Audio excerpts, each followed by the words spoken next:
대한민국 재계 10위 복지 최우수 기업 대진그룹. 하지만 그 빛나는 간판 뒤에 숨겨진 진실이 있었습니다. 38, 고졸 출신 인턴 홍가을. 그녀가 이 회사에 들어온 진짜 이유는, 그리고 그녀에게 숨겨진 놀라운 비밀이 하나 더 있었으니 진실이 밝혀지는 순간 모든 것이 뒤바뀝니다. 인천국제공항 출국장에서 홍가을이 마지막으로 뒤돌아보았습니다. 15년 만에 고국 땅이었죠. 38의 나이에 다시 밟게 된 한국은 기억 속보다 훨씬 빠르게 돌아가고 있었습니다. 네온사인들이 번쩍이고 사람들의 발걸음이 바쁘게 교차하는 모습을 보며 가을은 가슴 한편이 두근거리는 걸 느꼈어요. 사회복지학 박사 홍가을에서 고졸 출신 사무보조 홍가을로의 변신이 시작됩니다. 공항 화장실에서 가을은 단정한 정장으로 갈아입었습니다. 미국에서 입던 캐주얼한 옷들은 모두 캐리어 깊숙이 넣어두었죠. 거울 속 자신을 바라보며 이력서를 다시 한번 점검했어요. 학력란에는 당당히 고등학교 졸업이라고 적혀 있었습니다. 실제로는 박사학위까지 받은 사회복지학 전문가였지만 이번 연구를 위해서는 철저히 숨겨야 했어요. 대진그룹 본사 건물 앞에 서자 가을의 마음이 복잡해졌습니다. 국내 재계 10위권에 드는 이 거대한 기업은 겉으로 보기에는 완벽해 보였어요. 로비에 걸린 복지 최우수 기업 현판과 직원 만족도 1위 트로피들이 반짝거렸죠. 하지만 가을이 미국에서 수집한 자료들은 전혀 다른 이야기를 하고 있었습니다. 안녕하세요. 오늘부터 근무하게 된 홍가을입니다. 인사팀 앞에서 인사를 건넸을 때 담당자의 표정이 미묘하게 변했어요. 이력서를 다시 한번 훑어보더니 고개를 갸우뚱했죠. 아, 홍가을 씨. 나이가 38이시고 고졸이시네요. 보통 인턴은 대학생들이 하는데, 네, 늦게 시작하게 됐습니다. 열심히 하겠습니다. 가을의 차분한 대답에도 불구하고 주변 직원들의 시선이 따가웠어요. 수군거리는 소리가 들렸죠. 저 나이에 고졸 인턴이라니 뭔가 사연이 있나 봐요. 아무튼 요즘 사람들 참. 인사 담당자가 가을을 안내한 곳은 12층 영업지원팀이었습니다. 팀장 박민수가 간단히 인사를 나누며 자리를 안내해줬어요. 구석진 곳에 놓인 낡은 책상이 가을의 자리였죠. 홍가을 씨, 일단 여기서 업무를 익히시면 됩니다. 차장님께서 따로 지시해 주실 거예요. 가을이 자리에 앉자마자 정대영 차장이 다가왔습니다. 날카로운 눈매와 도도한 자세에서 범상치 않은 기운이 느껴졌어요. 홍가을 씨죠? 나이가 좀 많으시네요. 인턴 업무 따라갈 수 있겠어요?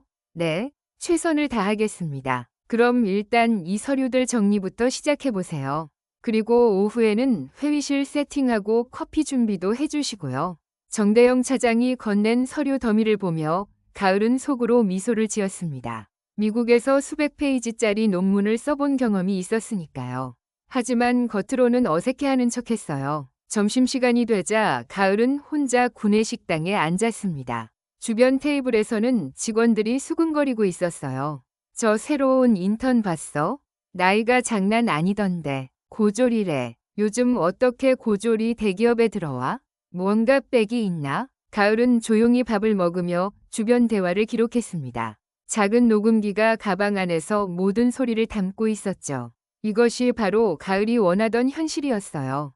완벽해 보이는 복지기업의 민낯을 확인하는 순간이었습니다. 오후 업무가 시작되자 본격적인 실현이 기다리고 있었어요.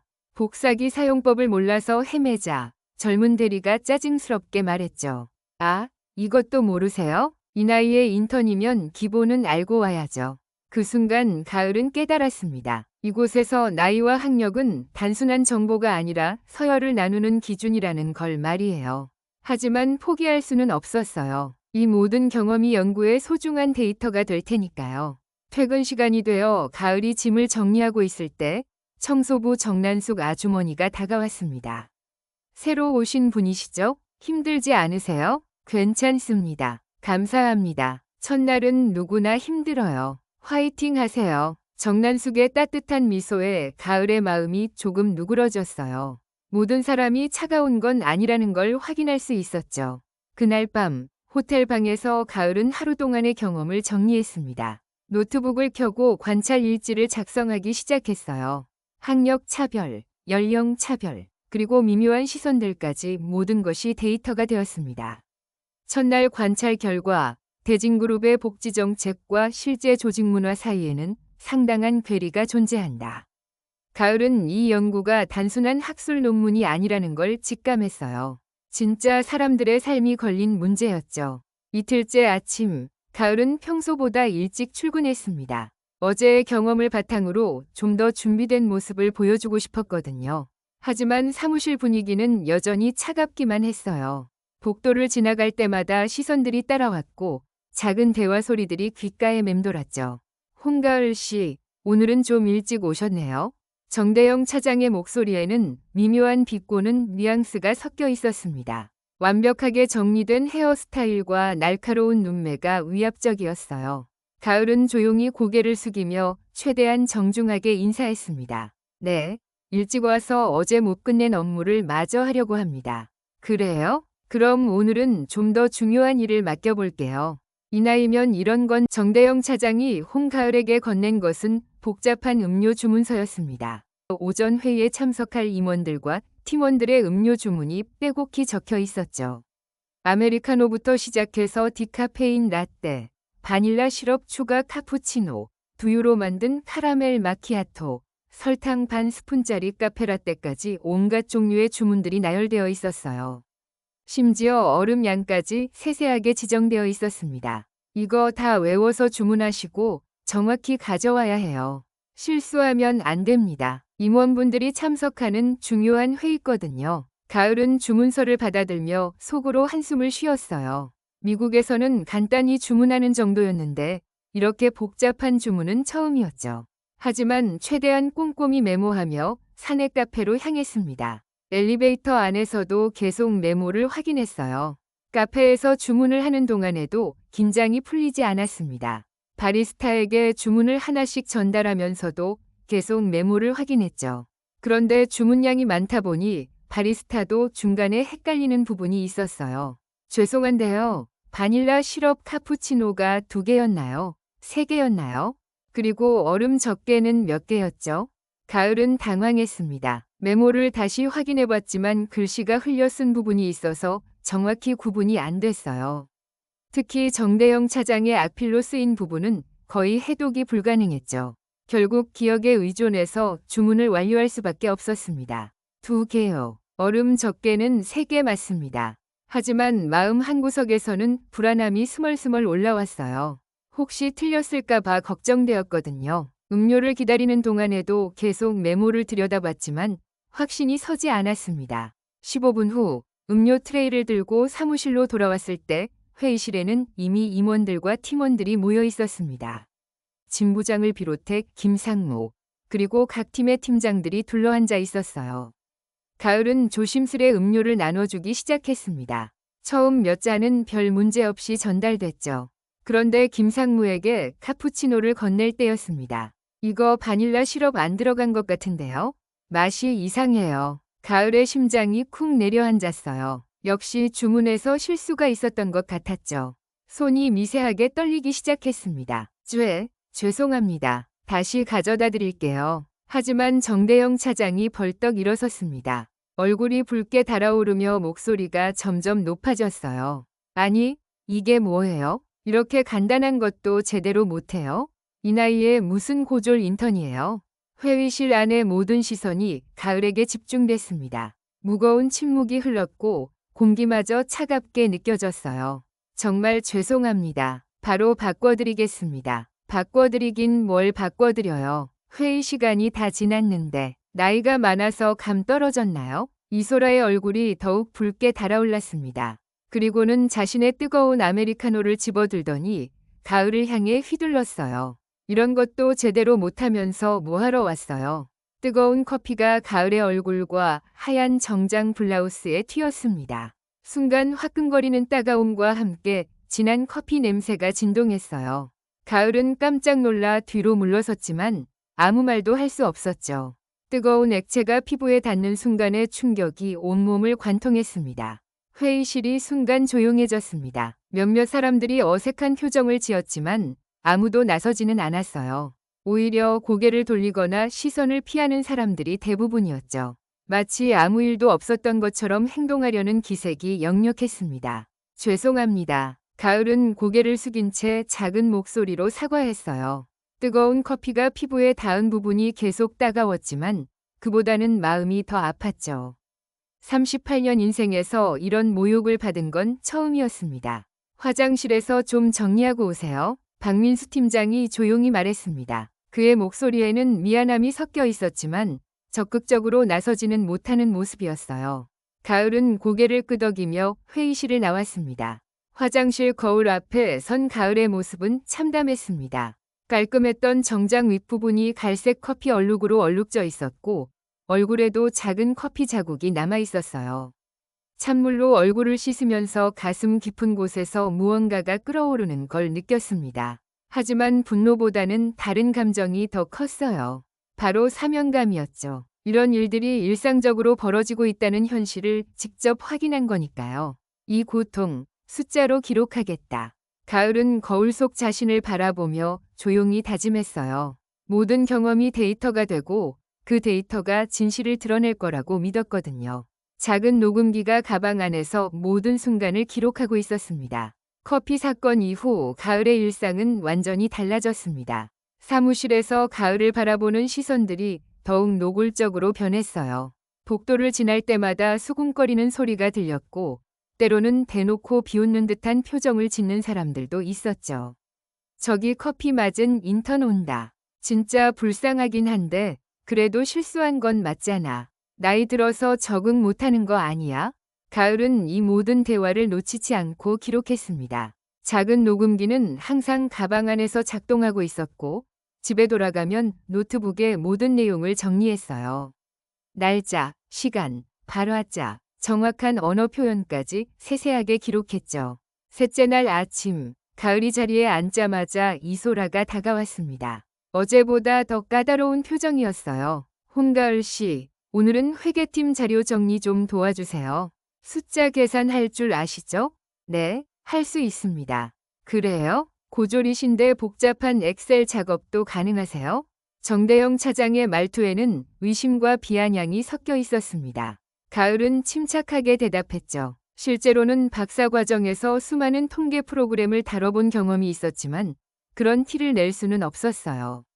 일부러 서툰 척하면서 작업을 시작했습니다. 하지만 의도적으로 속도를 늦춰도 결과물이 너무 깔끔하게 나왔어요. 복잡한 수식과 차트까지 완벽하게 정리된 자료를 보며 주변 동료들이 수상하다는 표정을 지었죠.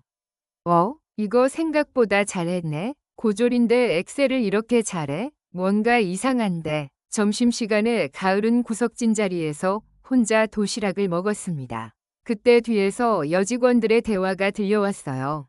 저 아줌마 뭔가 수상해. 고졸이라더니 일은 대학생보다 잘하고. 그러게. 나이도 그렇고 왜 굳이 인턴을 하는 거지? 혹시 회사 정보 빼내려는 건 아니야? 가을은 숟가락을 든 손이 잠시 멈췄어요. 예상보다 의심의 눈초리가 빨리 시작되고 있었죠. 하지만 이것도 중요한 데이터였습니다. 오후에는 더욱 노골적인 상황이 벌어졌습니다. 김 대리가 가을에게 다가와서 대놓고 물어봤어요. 홍가을 씨, 진짜 고졸 맞으세요? 일하는 걸 보니까 대학은 나온 것 같은데. 네, 고등학교 졸업이 최종 학력입니다. 그런데 어떻게 이런 업무를 다 할 줄 아세요? 보통 고졸들은 김 대리의 말이 끝나기 전에 가을이 조용히 끼어들었어요. 보통 고졸들은 어떤가요? 순간 김 대리의 얼굴이 당황스러워졌습니다. 자신이 무심코 내뱉은 말의 차별적 뉘앙스를 깨달은 거죠. 아, 그게 아니라 그냥 괜찮습니다. 많이 듣던 말이에요. 가을의 차분한 대답에 김 대리는 더욱 어색해했어요. 하지만 가을은 이 모든 순간을 놓치지 않고 기록했습니다. 넷째 날, 가을은 일찍 출근해서 청소부 정난숙 아주머니와 대화를 나눴습니다. 가을 씨, 요즘 어떠세요? 많이 힘들죠? 괜찮습니다. 아주머니는 여기서 오래 일하셨어요? 벌써 10년 됐네요. 처음엔 저도 적응하기 힘들었는데 다들 처음엔 그래요. 정난숙의 말에서 깊은 체념이 느껴졌어요.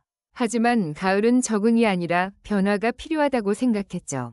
그날 오후 창고에서 전철수를 만났습니다. 그는 가을을 보더니 조심스럽게 다가왔어요. 요즘 어떠세요? 차장님한테 커피 맞았다는 소문 들었는데.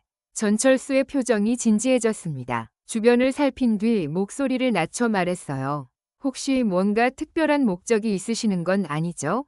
그냥 느낌이 다른 사람 같아서요. 가을은 잠시 망설이다가 대답했습니다. 그냥 이곳의 진짜 모습을 알고 싶었어요.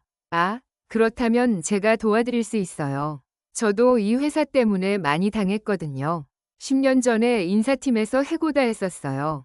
전철수의 도움으로 가을의 정보 수집은 더욱 체계적이 되었습니다. 내부 정보들과 다른 층의 상황들까지 종합하니 대진그룹의 실상이 명확해졌어요. 일주일이 지나자 사무실에서는 가을을 미친 아줌마 인턴이라고 부르기 시작했습니다. 조용히 메모하고 혼자 도시락을 먹고 별다른 사교 활동 없이 일만 하는 모습 때문이었죠. 저 사람 정말 이상해. 맨날 뭔가 적고 있고 혼자 중얼거리기도 하고 나이 들어서 그런가? 하지만 가을은 신경 쓰지 않았어요. 오히려 이런 반응들까지도 소중한 연구 자료였거든요. 어느 날 오후 정대영 차장이 가을의 자리에 와서 노트북 화면을 힐끗 봤습니다. 뭐 하세요? 업무 시간에 딴 일 하는 건 아니죠? 아니에요. 업무 관련 메모입니다. 하지만 이소라의 의심스러운 눈빛은 계속됐어요. 가을은 앞으로 더욱 조심해야 한다는 걸 깨달았습니다. 그날 밤 숙소에서 가을은 지금까지 수집한 모든 자료를 정리했어요. 음성 파일, 대화 기록, 행동 관찰 일지까지 상당한 분량이 축적되어 있었죠. 모든 말, 모든 시선이 데이터가 된다. 가을은 화면을 보며 조용히 중얼거렸습니다. 이제 절반 정도는 왔다는 생각이 들었어요. 2주일째가 되자 가을은 대진그룹에 보이지 않는 계층 구조를 명확히 파악할 수 있었습니다.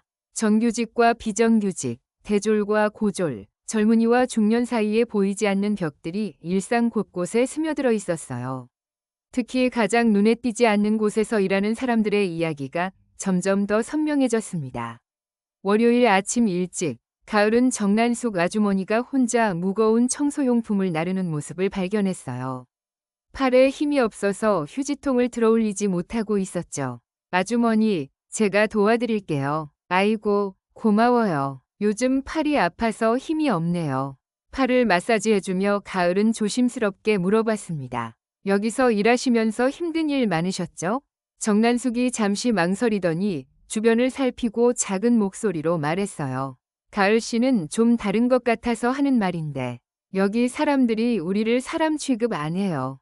투명인간처럼 여기죠. 엘리베이터 타면 벽 보고 서 있어야 하고 복도에서 마주쳐도 인사 안 받아주고 심지어 없는 사람처럼 대화하기도 해요. 정난숙의 목소리에는 오랜 세월 쌓인 서러움이 묻어났어요. 그런데 가을 씨도 비슷하게 당하고 있잖아요. 우리끼리는 통하는 게 있어요. 그 말을 들은 순간 가을의 가슴이 먹먹해졌습니다. 연구 목적으로 시작한 일이었지만 진짜 사람들의 아픔을 마주하고 있다는 걸 실감했거든요. 점심시간에 전철수가 조심스럽게 다가와서 가을의 맞은편에 앉았어요.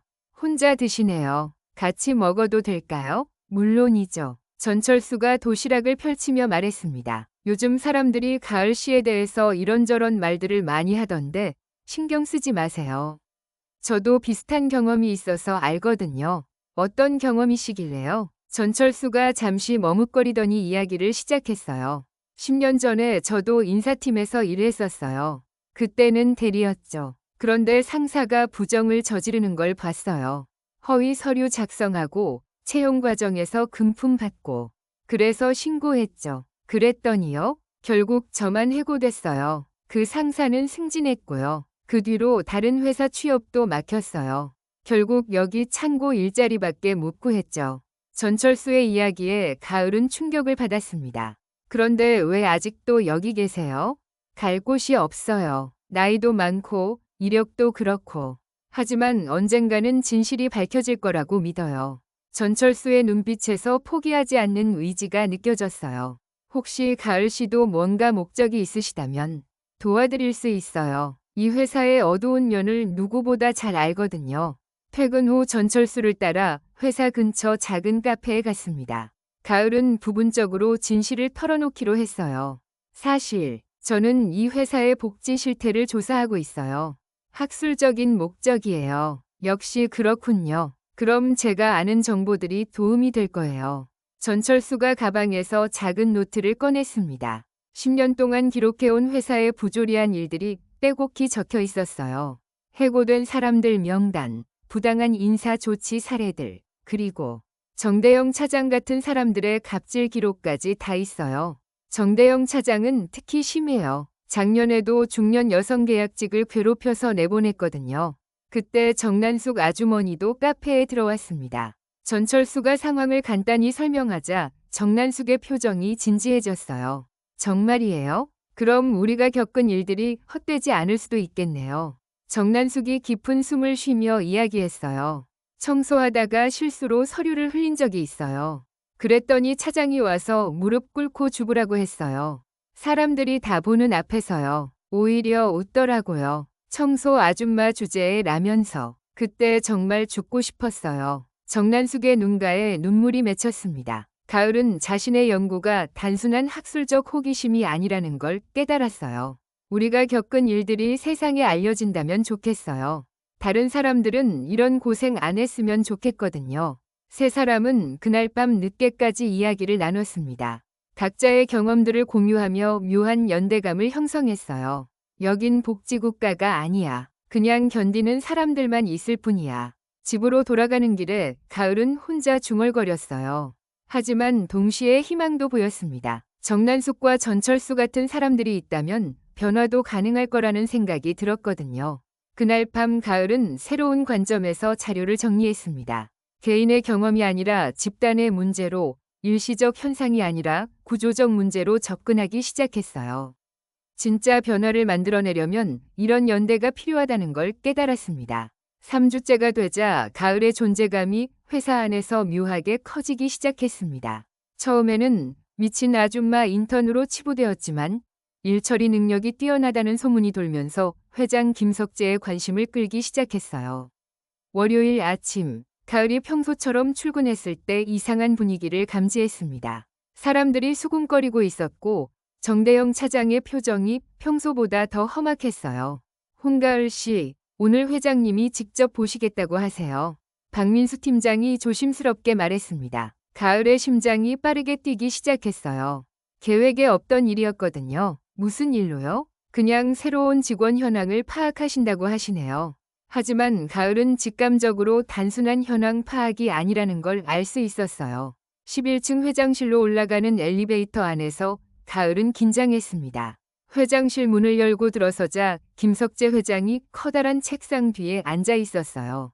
60대 초반의 그는 날카로운 눈빛으로 가을을 살펴봤습니다. 그런데 이상하게도 그의 표정에서 묘한 당황스러움이 느껴졌어요.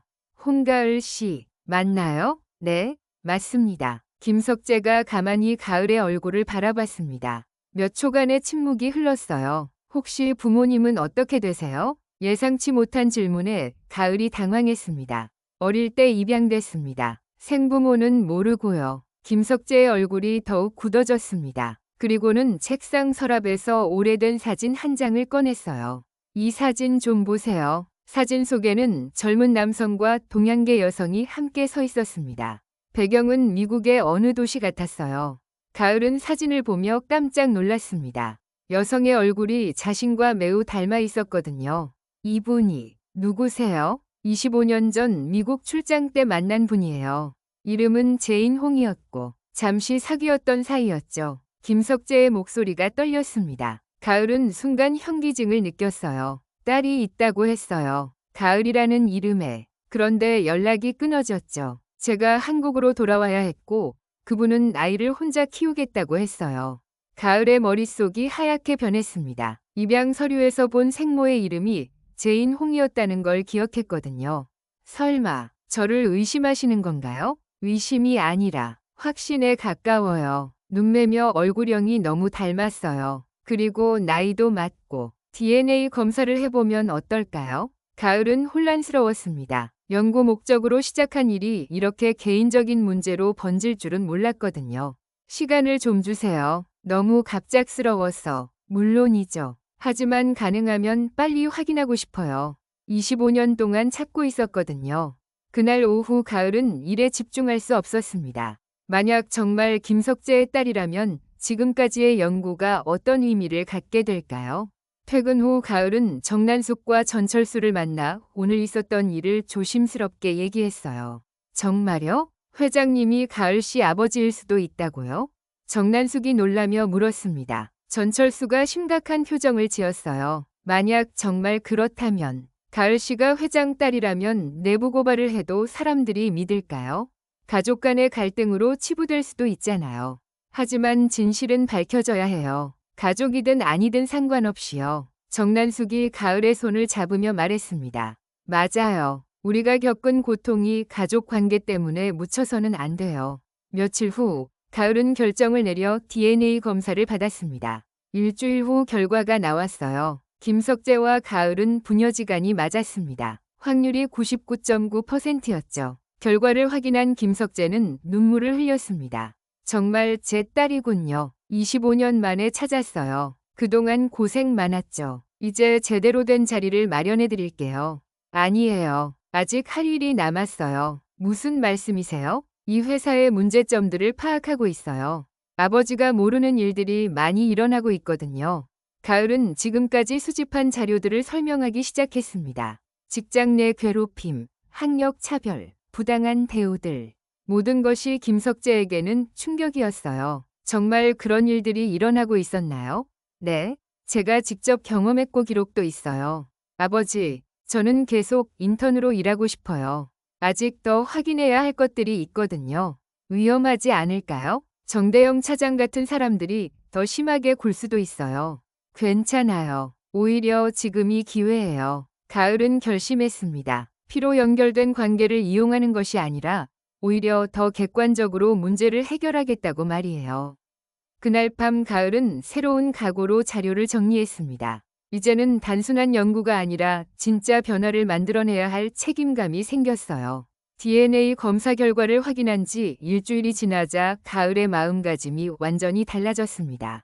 이제는 단순한 연구자가 아니라 이 회사를 바꿔야 할 책임이 있는 사람이라는 걸 깨달았거든요. 하지만 여전히 아무도 가을의 진짜 정체성을 모르고 있었어요. 월요일 아침, 정대영 차장의 갑질이 더욱 심해졌습니다. 어쩐지 가을에 대한 경계심이 더 커진 것 같았어요. 홍가을 씨, 요즘 회장님과 자주 만난다면서요? 뭔가 특별한 관계라도 있나요? 이소라의 목소리에는 질투와 의심이 섞여 있었습니다. 가을은 침착하게 대답했어요. 그냥 업무 관련해서 몇 번 뵀을 뿐입니다. 업무요? 고졸 인턴이 무슨 업무로 회장님을 만나요? 주변 직원들도 귀를 기울이고 있었어요. 가을은 이런 상황들을 모두 기록하고 있었죠. 그날 오후 전사 직원 대상으로 복지정책 세미나가 열렸습니다. 회장실에서 내려온 지시였는데 모든 부서에서 참석해야 하는 중요한 행사였어요. 대강당에는 300여 명의 직원들이 모였죠. 김석재 회장이 직접 나와서 개회사를 했습니다. 오늘은 우리 회사의 복지정책과 조직 문화에 대해 다시 한번 점검해보는 시간을 갖겠습니다. 모든 직원이 행복한 일터를 만들기 위해서죠. 하지만 가을은 이 세미나가 단순한 형식적 행사가 아니라는 걸 알고 있었어요. 김석재와 미리 상의한 내용이었거든요. 세미나가 진행되는 동안 가능은 긴장했습니다. 오늘이 바로 모든 걸 공개할 날이라는 걸 알고 있었거든요. 강단에서는 인사팀장이 회사의 복지제도에 대해 장황하게 설명하고 있었어요. 우리 대진그룹은 직원들의 복지를 최우선으로 생각합니다.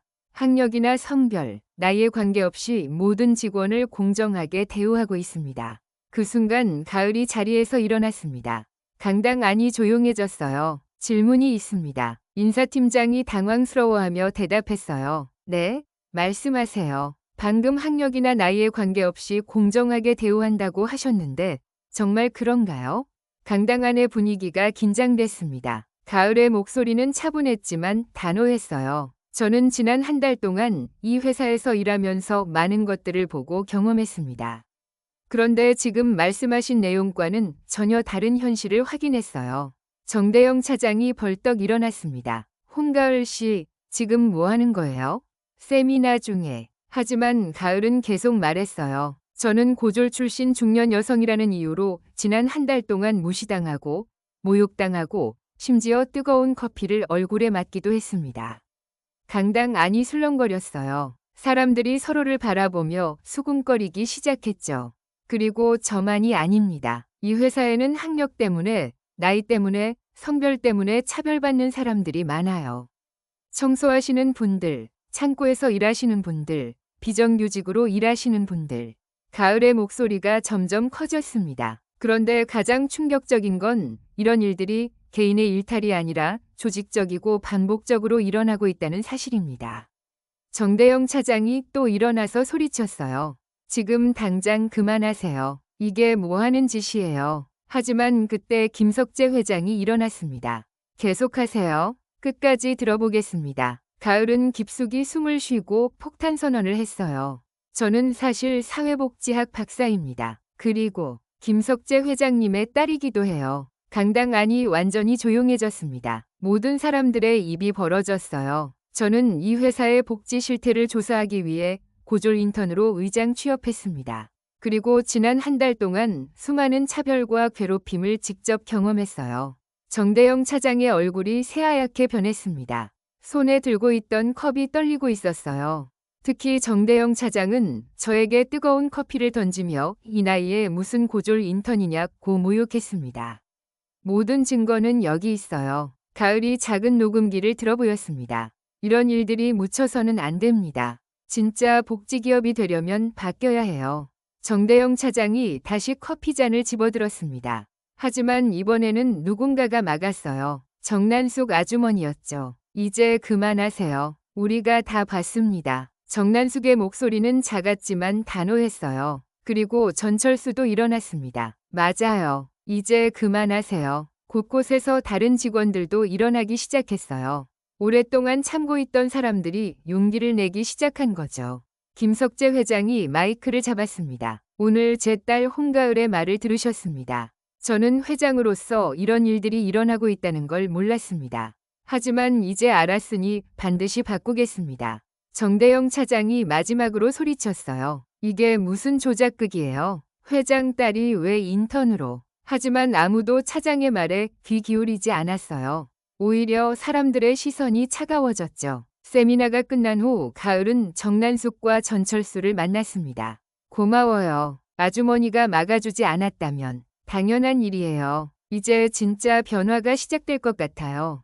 정난숙의 눈에는 희망이 보였어요. 전철수도 마찬가지였죠. 10년을 기다렸는데 드디어 이런 날이 오네요.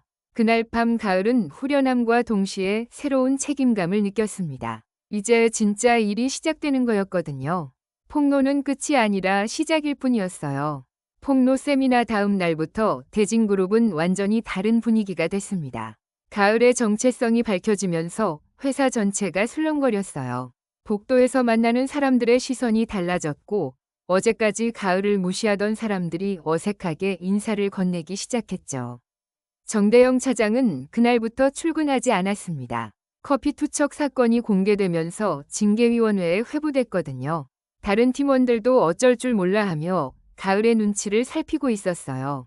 가을 씨, 아니, 이사님, 김 대리가 조심스럽게 다가왔습니다. 하지만 가을은 손을 저으며 말했어요. 그냥 가을 씨라고 불러주세요. 저는 아직 인턴이에요. 하지만 회장님 따님이신데 그건 개인적인 관계고 회사에서는 아직 할 일이 남았어요. 가을은 여전히 인턴 자리에서 일하기로 했습니다. 진짜 변화를 만들어내기 위해서는 현장에 있어야 한다고 생각했거든요. 며칠 후 김석재 회장이 전사 공지를 발표했습니다. 앞으로 우리 회사는 진정한 복지 기업이 되기 위해 대대적인 개혁을 실시할 것입니다. 첫째, 학력 불문 인사 개혁안을 도입합니다. 둘째, 직장 내 괴롭힘 전수조사를 실시합니다. 셋째, 모든 직원에 대한 인권 교육을 의무화합니다. 이 발표를 들은 정난숙 아주머니가 가을을 찾아왔어요. 눈물을 글썽이며 가을의 손을 잡았죠. 가을 씨, 정말 고마워요. 아니, 우리 딸 같았어요. 10년 넘게 참고 있던 일들이 이렇게 해결될 줄은 몰랐어요. 아주머니가 용기를 내주셔서 가능했어요. 그날 정대영 차장을 막아주지 않으셨다면 당연한 일이었어요. 이제 다른 사람들도 이런 고생 안 하겠죠? 정난숙의 얼굴에는 오랜만에 진짜 미소가 떠올랐어요. 10년 동안 쌓인 서러움이 조금씩 풀리는 것 같았죠. 전철수도 변화된 분위기를 실감하고 있었습니다. 창고에서 일하던 그에게 인사팀에서 연락이 왔거든요. 전철수 씨, 10년 전 부당 해고건에 대해 재검토하고 싶습니다. 복직 의사가 있으시다면. 전철수는 믿을 수 없다는 표정이었어요. 10년 동안 꿈꿔왔던 일이 현실이 되고 있었거든요. 정말 복직할 수 있는 건가요? 네. 당시 부당한 처분이었다는 게 확인됐습니다. 명예도 회복되고 적절한 보상도 있을 예정이에요.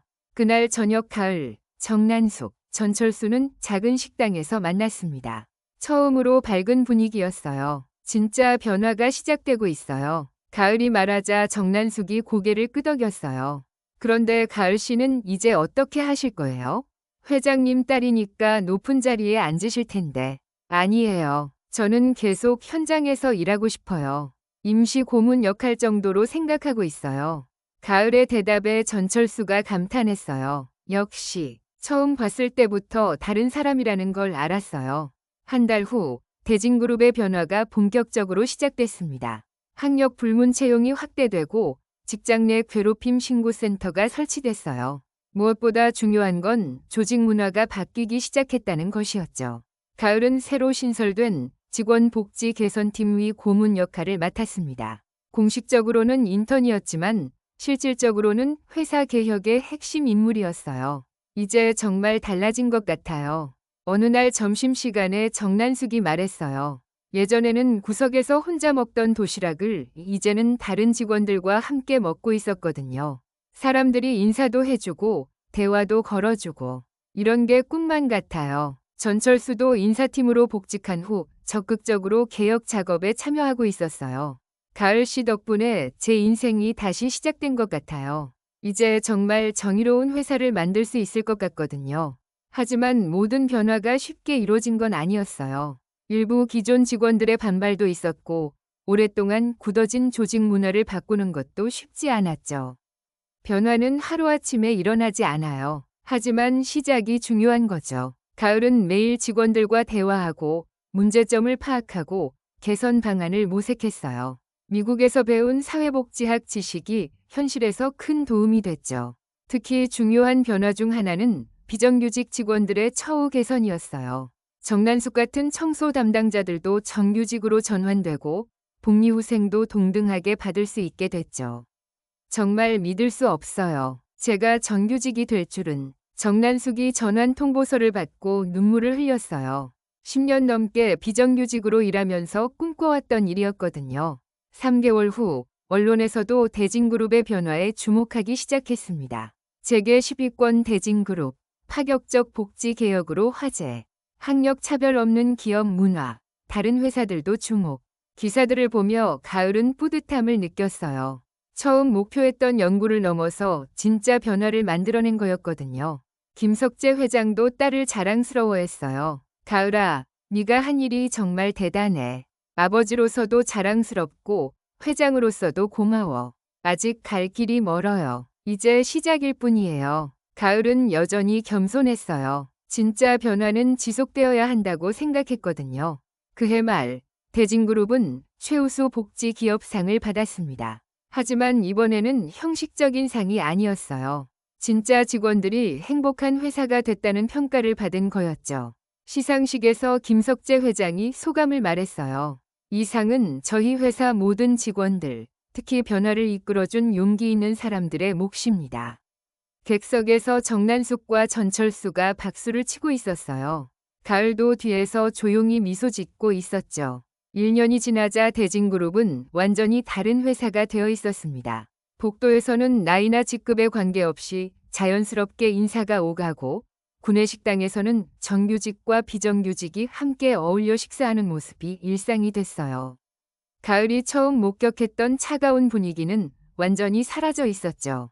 월요일 아침, 가을은 평소처럼 일찍 출근해서 회사 곳곳을 둘러봤습니다. 청소하는 직원들에게 인사하는 젊은 사원들, 엘리베이터에서 자연스럽게 대화하는 서로 다른 부서 사람들, 그리고 무엇보다 모든 사람들의 표정이 밝아진 것을 확인할 수 있었어요. 가을 씨, 오늘도 일찍 오셨네요. 정난숙이 환한 미소로 인사했습니다. 이제는 정규직 환경미화 팀장이 된 그녀의 모습에서는 자신감이 넘쳤어요. 아주머니도 일찍 나오셨네요. 요즘 어떠세요? 정말 좋아요. 젊은 직원들이 먼저 인사해주고 회의에도 참석하라고 하고 꿈만 같아요. 정난숙의 말에서 진심 어린 행복감이 느껴졌어요. 단순히 처우가 개선된 것을 넘어서 진짜 인간으로서 존중받고 있다는 기쁨이었죠. 오전 중에 전철수가 가을을 찾아왔습니다.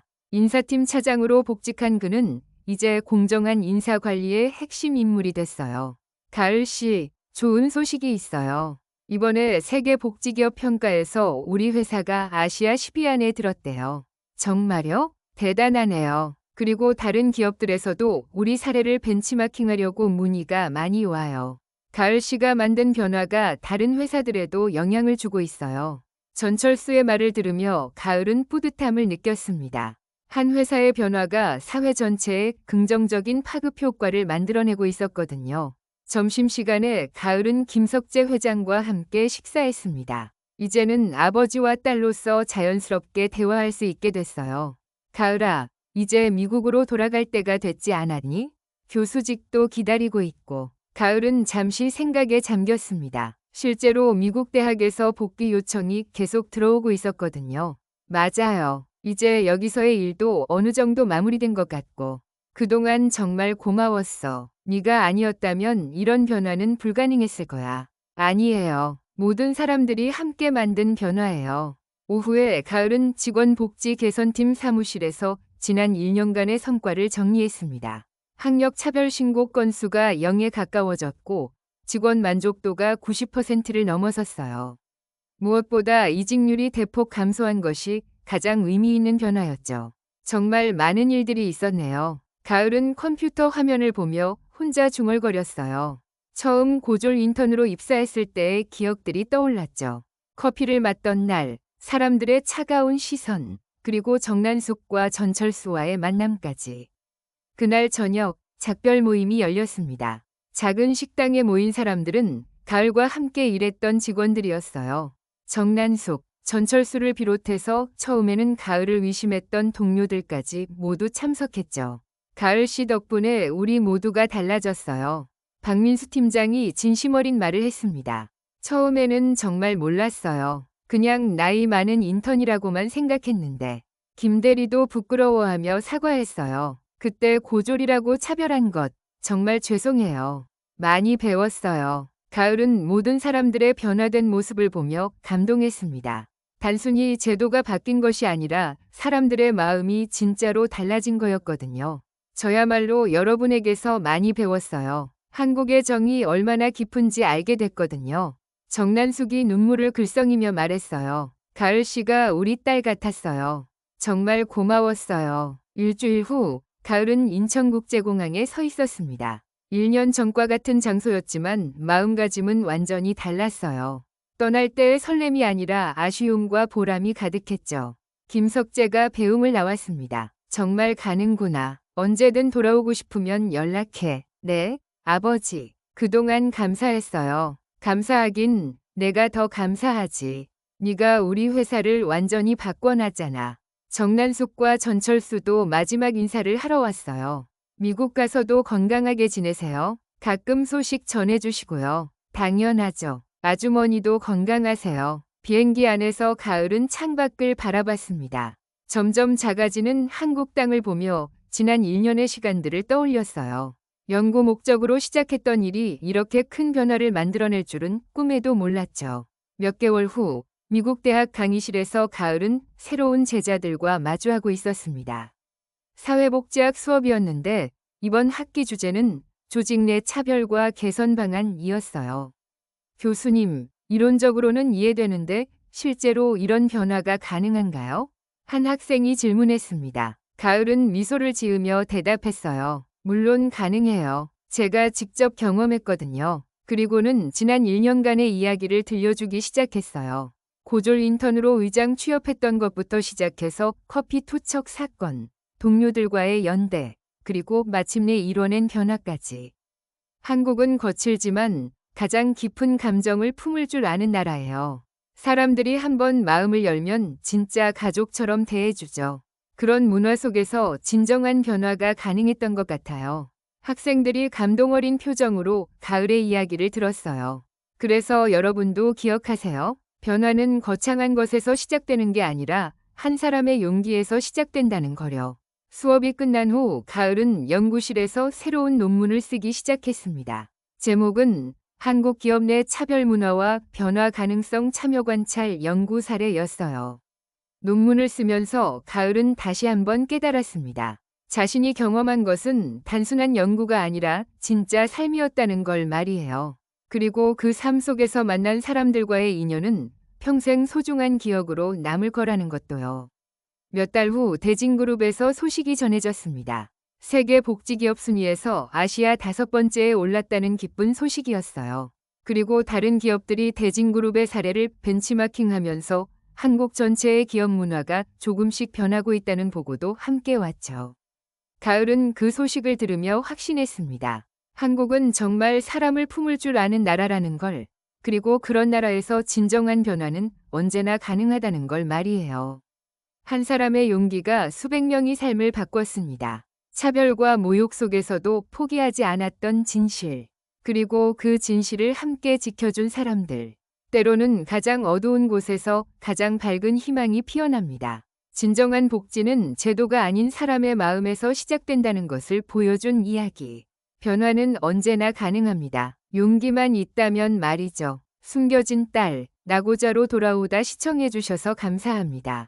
지금까지 감동여행이었습니다.